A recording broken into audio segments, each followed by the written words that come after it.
Imaginez un dieu farceur, un dieu menteur, un dieu voleur. Un sacripant qui pratique l'insolence comme une vertu. Un dieu qui écoute aux portes et raconte des histoires à dormir debout.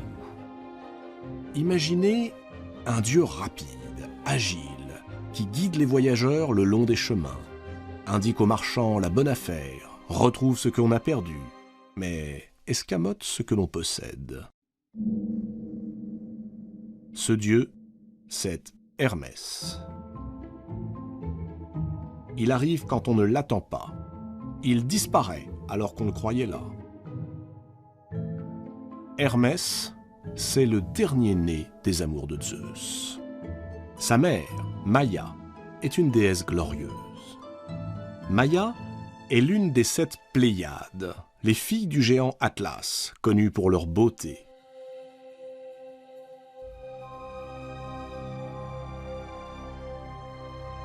Les Pléiades subirent un sort tragique. Elles furent poursuivies pendant de nombreuses années par un grand chasseur, un géant, Orion. Pour les protéger, Zeus les transforma en colombes, puis en étoiles. Mais nous n'en sommes pas encore là. Pour l'heure, Maïa, l'une des Pléiades, s'est réfugiée au sud de l'Arcadie, loin des regards d'Héra, l'épouse légitime de Zeus. Et c'est là-bas, dans une caverne du mont Silène, qu'Hermès voit le jour.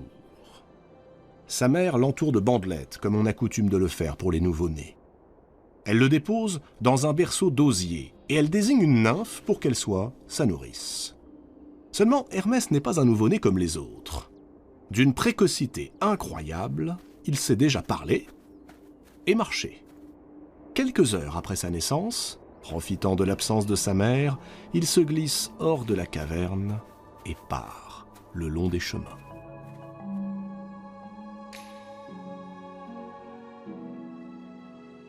Le voilà qui arrive en Thessalie, à l'endroit même où Apollon, son frère aîné, est chargé de garder un magnifique troupeau, propriété du roi Admète. 12 vaches et une centaine de superbes génisses aux cornes dorées. Hermès jette un regard autour de lui. Personne. Apollon, comme à son habitude, est sans doute occupé à séduire les belles mortelles, à moins qu'il ne soit allé faire sa cour à Hyménaïos, un beau jeune homme qui, depuis quelque temps, occupe toutes ses pensées. L'occasion est trop belle. Le larcin est facile. Plus compliqué est de ne laisser aucun indice. Alors, pour que rien ne le trahisse, Hermès masque ses pas en enveloppant ses pieds dans des feuillages. Il fait marcher les animaux à reculons et les emmène, loin, jusqu'au pied du mont Pylos, un coin perdu du Péloponnèse. L'endroit semble désert. Hermès fait halte.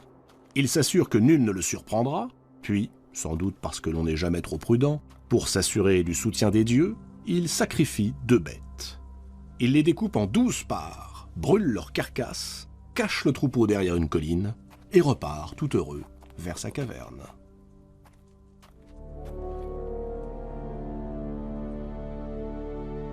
C'est à ce moment que Zeus, qui voit tout, décide de faire de son fils le patron des voleurs et des menteurs. À croire que c'était la seule attribution qui restait sur l'Olympe, celle dont personne ne voulait et que l'on réservait aux petits derniers de la famille.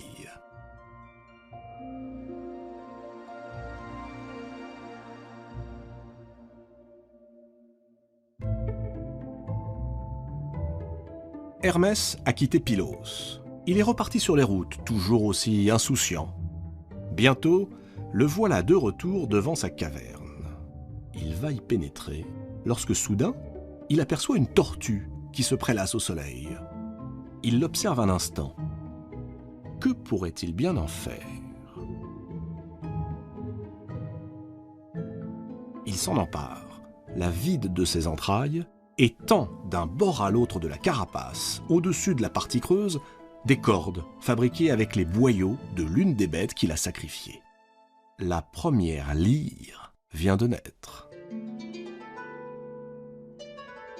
Ravi, le bambin emporte son nouveau jouet, le dissimule dans ses langes et se couche, comme si rien ne s'était passé.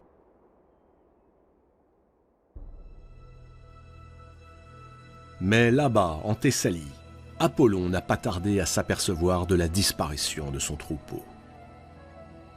Il remue ciel et terre, sans résultat. Après avoir mené ses recherches d'est en ouest, du nord au sud, il n'a d'autre choix que de faire appel aux satyres. Les satyres sont d'étranges créatures. Le bas de leur corps est celui d'un bouc, le haut, celui d'un homme. Apollon sait leur avidité. Il leur promet une forte récompense s'ils parviennent à retrouver son troupeau, mais aussi le coupable. Il n'en faut pas davantage pour que les satyres se répandent dans toutes les directions, fouillent chaque recoin, mais rien. Le troupeau semble s'être volatilisé. Alors qu'ils sont prêts à abandonner, voilà que, non loin du mont Silène, s'élève une musique telle qu'ils n'en avaient jamais entendue auparavant. Guidés par cette mélodie, ils arrivent devant l'entrée de la grotte où vit Hermès. La nymphe monte la garde. Les satyres l'interrogent sur l'origine de cette extraordinaire musique. Elle leur explique qu'un enfant exceptionnellement doué a construit un jouet musical au moyen d'une carapace de tortue et de boyaux de vache. D'où viennent ces boyaux ? La nymphe répond qu'elle n'en sait rien. Les satyres vont repartir, lorsque tout à coup, l'un d'entre eux aperçoit à quelques pas de là une carcasse de génisse aux cornes dorées. Intrigué, il jette un coup d'œil à l'intérieur de la grotte. Un enfant sommeille dans son berceau. Ce ne peut être que lui, le voleur. Immédiatement, les satyres courent prévenir Apollon.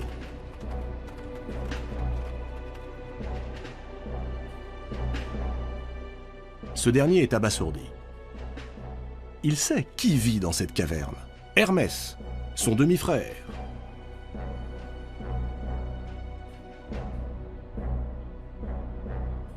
Maîtrisant mal sa colère, Apollon se précipite et exige de Maïa que son schnappant de fils lui indique où il a caché son troupeau.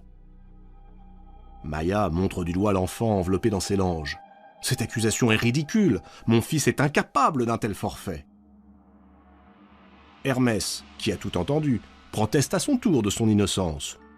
Tout ceci est absurde, il n'est qu'un nourrisson, un enfant sans malice. Apollon ne veut rien savoir. Il saisit Hermès et l'emmène chez Zeus, brandissant en guise de preuve la carcasse de génisse qu'il a pris soin d'emporter. L'aube n'est pas encore levée et le maître de l'Olympe dort encore. Peu importe, Apollon fait irruption dans sa chambre et le prend à témoin. Zeus a du mal à croire qu'un nourrisson soit capable d'une telle action. Apollon insiste, s'énerve, montre les preuves. Finalement, Zeus se laisse convaincre. Il exige d'Hermès qu'il rende sans tarder le troupeau. Il le gronde, le sermonne, mais au fond de lui, il est ravi du tour que son fils a joué au frivole Apollon.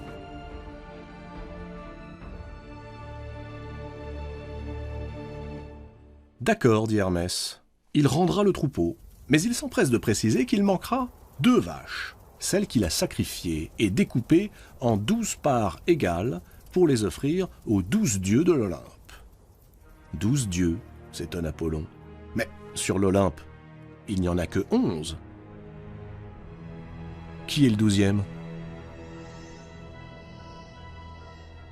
C'est moi, répond Hermès. Apollon manque de s'étouffer. Zeus, lui, a bien du mal à masquer son admiration pour cet enfant qu'il trouve décidément de plus en plus intéressant.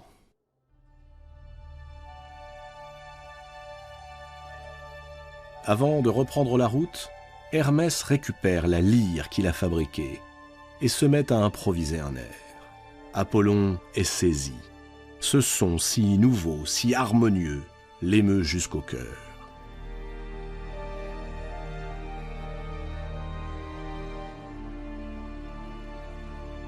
Apollon est le dieu protecteur des artistes, des musiciens, des poètes. Ce chant l'émerveille. Au point qu'il en oublie bientôt tous ses griefs contre son jeune demi-frère. Et c'est en chantonnant qu'il lui emboîte le pas jusqu'à l'endroit où est caché le troupeau.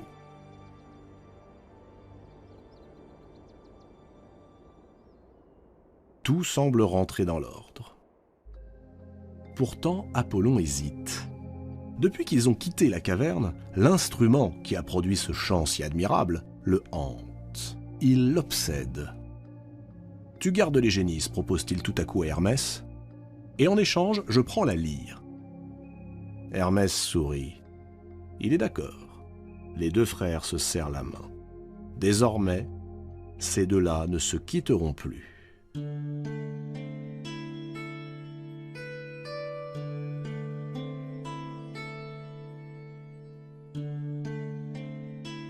Et, comme pour émerveiller Apollon plus encore, Hermès se dirige vers une haie de roseaux.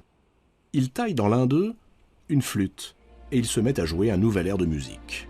Ébloui, Apollon ne peut s'empêcher de proposer un nouveau marché.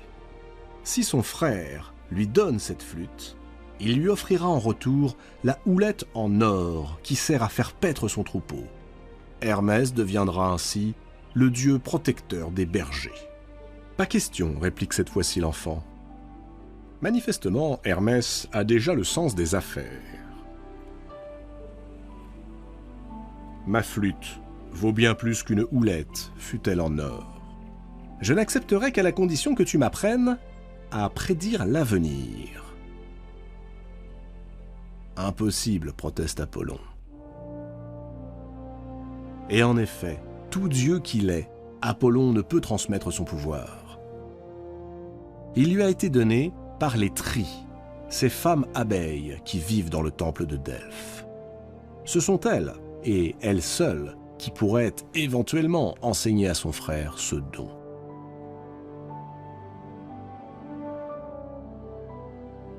Qu'à cela ne tienne, réplique Hermès, j'irai voir les femmes abeilles. Il part pour Delphes. Et c'est là, au cœur du sanctuaire sacré d'Apollon, qu'Hermès parfait son éducation.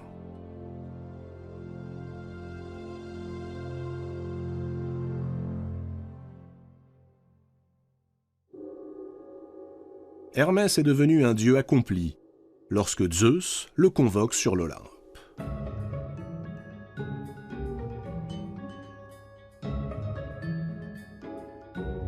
À peine arrive-t-il que le maître de l'Olympe le couvre de compliments. Il le trouve ingénieux, éloquent, persuasif. Alors, Hermès saisit l'occasion. Il fait une demande à son père. Il veut devenir le dieu responsable de la sécurité des propriétés divines sur l'Olympe. En échange de quoi il s'engage à ne plus jamais dire de mensonges, tout en précisant qu'il n'est pas sûr d'être capable de dire toujours la vérité. Zeus sourit et accepte. Il lui remet alors un bâton magique, autour duquel viennent s'enrouler 2 serpents. Ces 2 serpents représentent l'opposition entre la vie et la mort, l'Olympe et les enfers. C'est l'ancêtre du caducée. Il ajoute ensuite à sa panoplie un chapeau rond, au bord large pour le protéger de la pluie durant ses missions, et des sandales ailées, en or, capables de le transporter avec la rapidité du vent.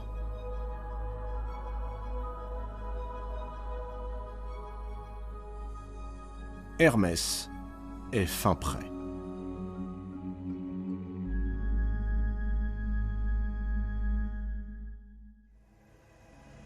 Zeus le nomme agent de liaison entre les dieux et les mortels.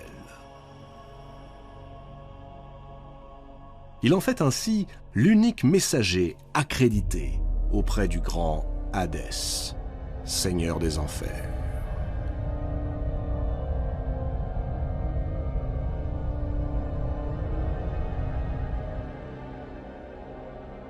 Hermès devient l'accompagnateur des âmes, celui que l'on nomme Hermès Psychopompe. Et contre toute attente, il s'attelle à cette tâche avec un zèle incomparable.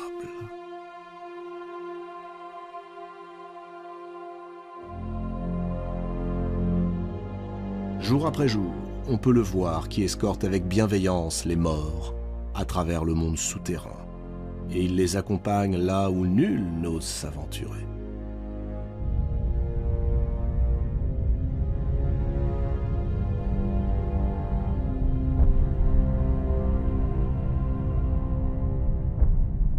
Mais ce n'est pas tout.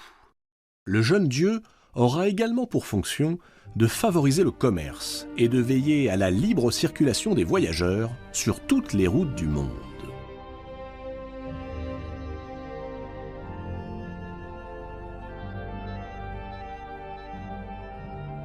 Hermès aide les commerçants et les négociants.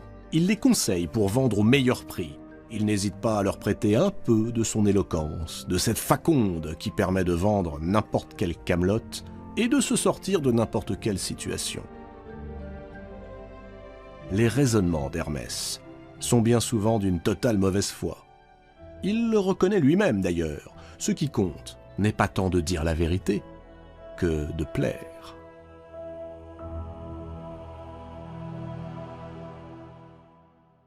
Hermès se met donc à la disposition de Zeus. Que ne ferait-il pas d'ailleurs pour plaire à son père?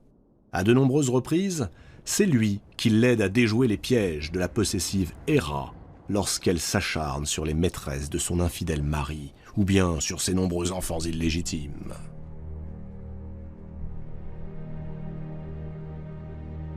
C'est ainsi qu'il recueille le jeune Dionysos dès sa naissance. Et plus tard, lorsque Paris, le prince troyen, sera chargé de juger qui est la plus belle d'Héra, d'Athéna et d'Aphrodite, c'est encore Hermès qui, sur ordre de Zeus, conduira auprès de lui les trois déesses.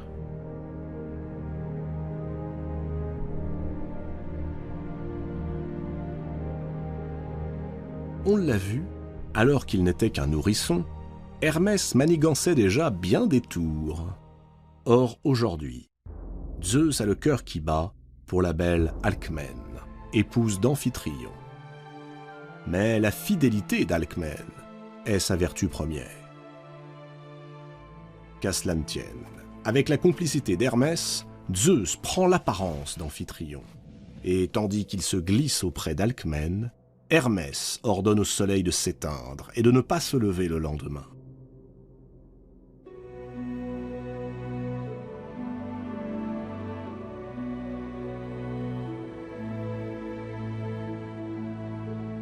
C'est ainsi que l'infortuné Alcmène se dépense en toute innocence dans les bras de son soi-disant mari pendant 3 jours.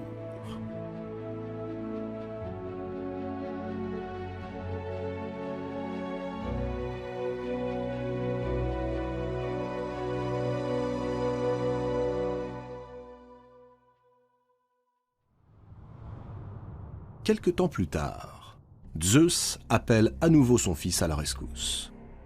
Il a une nouvelle maîtresse, Io. Mais Héra, son épouse, a transformé la malheureuse Io en génisse et a fait d'elle la captive d'un géant, Argos.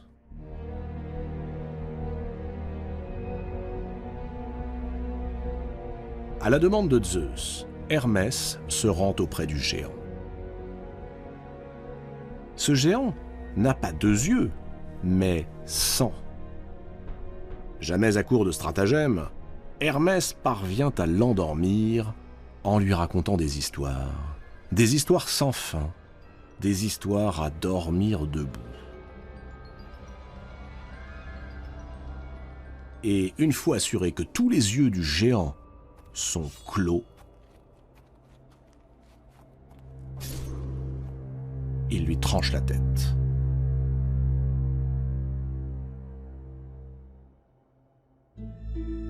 Très vite, la réputation d'Hermès se répand dans toute la Grèce, et l'on voit apparaître sur les chemins des bornes en pierre que l'on appelle des Hermès. Surmontées d'un buste du dieu, elles indiquent les directions à prendre ou bien le nom des lieux. Infatigable messager, Hermès se mêle de tout et s'immisce dans tous les domaines. Les athlètes, qui le considèrent comme l'inventeur de la course à pied, lui rendent hommage. Et les bergers, gardant en mémoire ses forfaits de jeunesse, en font le protecteur de leurs troupeaux. Car mieux vaut confier la garde des bêtes à un dieu voleur que de se les faire dérober par lui. Mais s'il rend volontiers service aux dieux, Hermès n'est jamais leur serviteur. Il est bien trop impertinent, bien trop libre et bien trop joueur pour cela. Sur l'Olympe, on l'aime bien. On s'amuse avec lui, mais souvent, on s'agace. Toujours aussi farceur, il dérobe son arc et ses flèches à Eros, le dieu de l'amour. Il subtilise le trident de Poséidon, le sceptre de Zeus, les tenailles d'Héphaïstos et même la ceinture magique d'Aphrodite, la ceinture qui inspire à tous, mortels et immortels, le désir.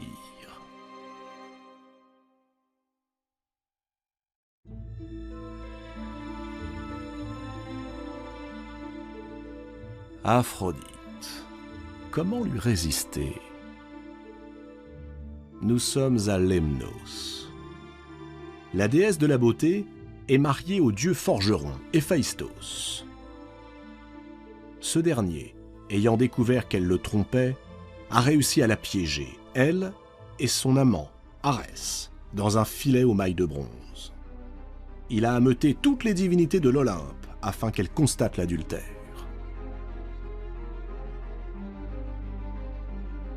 Hermès est présent dans l'assemblée.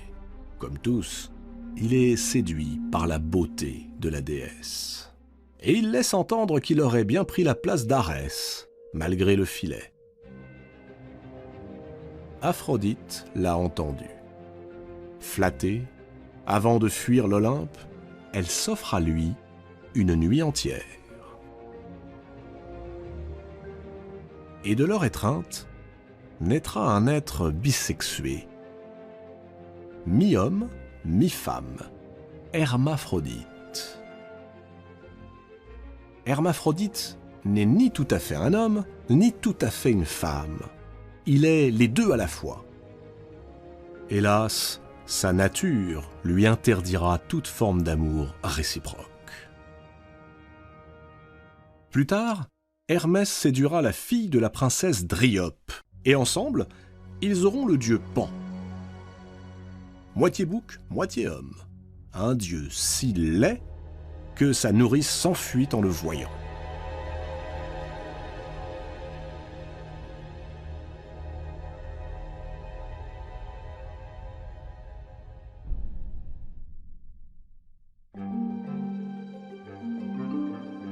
Agent secret, diplomate, coureur de jupons, joueur, voleur, fripon universel. Tout naturellement, ce dieu est l'un des plus appréciés des mortels. Il peut secourir les hommes comme il peut les tromper. On ne sait jamais s'il a l'intention de nous berner ou bien de nous aider. Hermès est le messager des dieux, mais bien malin celui qui saura interpréter ses véritables intentions. Ce dieu qui a pour emblème deux serpents entrelacés, ce dieu qui unit la vérité et le mensonge, les enfers et l'Olympe, ce dieu est par définition hermétique. Il est le messager indéchiffrable.